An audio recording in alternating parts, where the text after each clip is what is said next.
and thank you very much for that, and thank you for listening.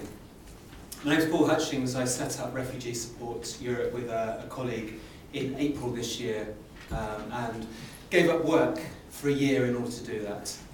I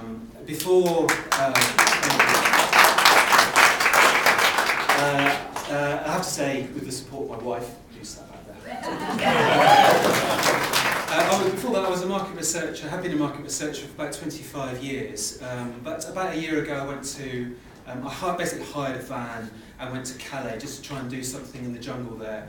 And my experience there was positive in the sense that there were some great volunteers there doing great work, but the distribution was really messy.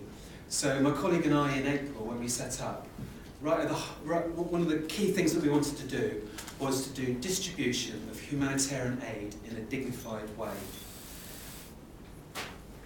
So this is the camp, and everybody's now in what we're calling caravans, what everyone else calls containers.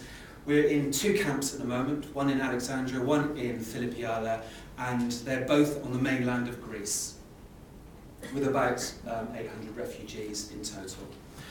Since April, here's what we've done. We've set up a cafeteria. We've completely redeveloped that room from a derelict room. We've put in 2 classrooms for the Ministry of Education to educate the kindergarten children.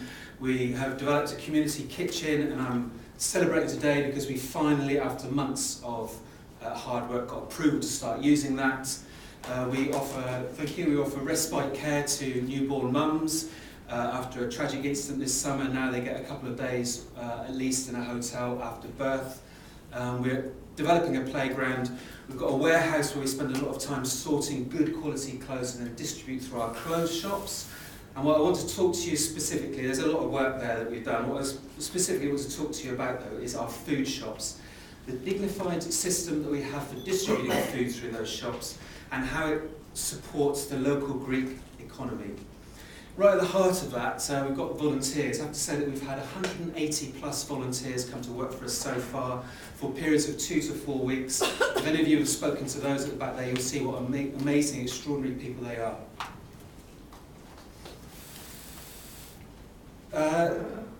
Pretty much everyone on the camp is Syrian. They've made treacherous, perilous journeys across the border into Turkey. Some of them have tried to make a life for themselves in Istanbul. They've then got on the dinghies across the water. They've got onto the islands. They've then made their way from the islands and they've started trekking through Greece. And then at the end of March, the borders shut sort of earlier in the year. But at the end of March, there was a deal where Turkey said that these people need to be processed. There was a deal where the EU said that these people need to be processed for asylum in Greece. This would be a typical family. It's a mother and 4 children. Pretty much all of them have lost a member of the family, either in Syria or on the way. They tend to be extended. About half the people on the camp would be under the age of 16 in Alexandria and Philippiala. So there's a lot of problems there. During the summer, it was very hot. Those tents were incredibly hot. They were plagued with mosquitoes, and now it's very cold. It was minus 2 degrees there on the camp this morning. But I want to talk to you specifically is about the food. So the food is provided by the Greek government. It comes from an outside catering contract. And on the left there, you'll see the quality of it. That is a sort of watery mashed potato in a red sauce, whatever that is. There's a bread roll and some feta cheese. That would be a typical lunch. It's not very appetizing, it's not very nutritious, and it's not very Syrian. So what we do through our food provision is provide food for them so that they can have a taste of Syria, that it's nutritious, and it's something that they want to eat. And there's an example of something that they cooked on the camp. It's a kind of boiled potato stuffed with a spicy rice, and very delicious. The way that we distribute the food is through a shop. So here's like a typical basket of goods that we were offering for the first 6 months that we were at Alexandria. Really pleased with this because we managed to offer a basket of goods to every family on the camp twice a week without fail. And that basket grew and grew and grew. But there were problems with it, and the problems were that we decided what needed to go in that bag. Because it needed to be fair, and every family on the camp got the same, then we couldn't cater for individual tastes. And there are some things that you know, if you're a small family, you've got a bottle of oil, and if you're a big family, you've got a bottle of oil. It was difficult to make it fair for each of the families. So we set up a shop. Now this shop we've set it up in Filipiada, and then we in the first camp, and then we replicated it in Alexandria. And the way this works is that every individual on the camp has points.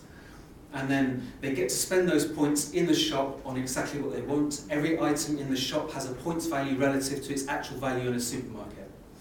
So this way, they can choose exactly what they want.